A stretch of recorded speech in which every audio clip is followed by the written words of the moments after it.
আসসালামু আলাইকুম রহমতুল্লাহ। আজ শুক্রবার। আমাদের এখানে প্রতি শুক্রবারে সপ্তাহে একদিন গরুর হাট লাগে রনবাগাতে। তো আমরা প্রতি বছর কুরবানির 10 থেকে 12 দিন আগে গরু বিক্রয় করি। একবারে শেষের দিক দিয়ে গরু চেষ্টা করি 10 থেকে 12 দিন আগে ভাগে বিক্রি করি, কারণ শেষের ওই বাজারে এবছর ইনশাল্লাহ তাই করব। আমাদের এখানে যেহেতু শুক্রবারে গরুর হাট লাগে, সেহেতু আর 2 হাট পাবে। তো 2 হাটে আমরা গরুগুলো বিক্রি করে শেষ করে দেব।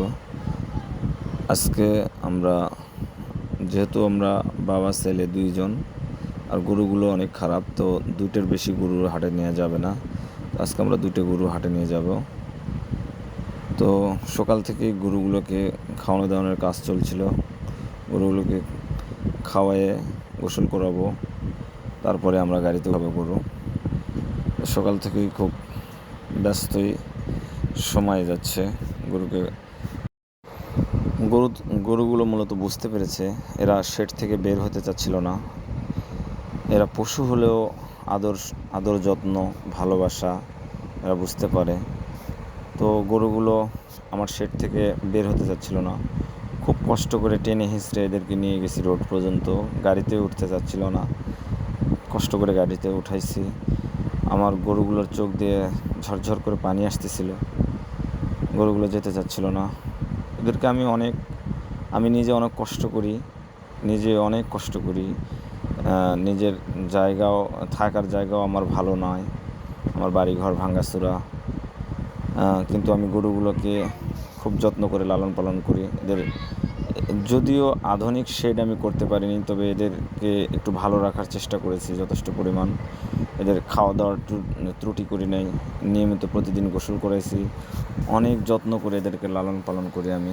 তো গরুগুলো এই ভালোবাসা মহব্বত আসলে বুঝতে পেরেছে, সেই কারণে আসলে এরা আমার শেড থেকে যেতে চাচ্ছিল না, তবুও যেতে হবে।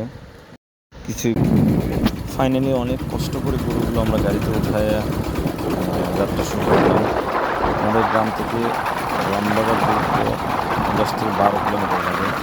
আমি প্রতি বছর 2-3টা গরু বাড়িতে বিক্রি করি। 2-4-5 হাজার টাকা কম হলেও বাড়িতে গরু বিক্রি করতে আমি বেশি পছন্দ করি, কারণ হাটে যাওয়া একটা ঝামেলা এবং কষ্টকর একটা কাজ। হাটে গরু বিক্রি করা খুবই কষ্টের একটা কাজ।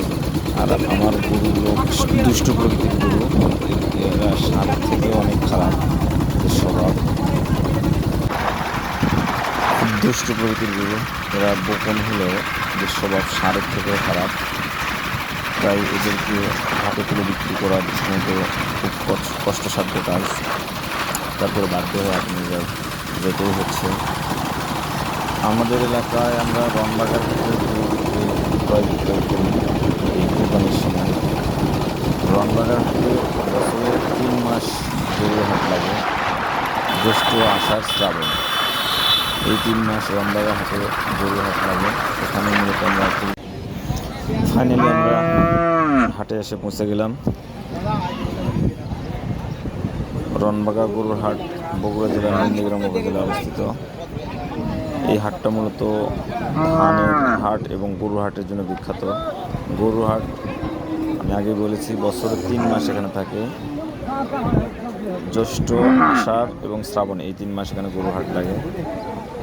তো আমরা গরুগুলো নিয়ে এসেছি অনেক আগেই, আমরা হাটে পৌঁছে গেছি, কারণ দেরিতে বের হলে অনেক সময় টেম্পু পাওয়া যায় না, গাড়ি পাওয়া যায় না।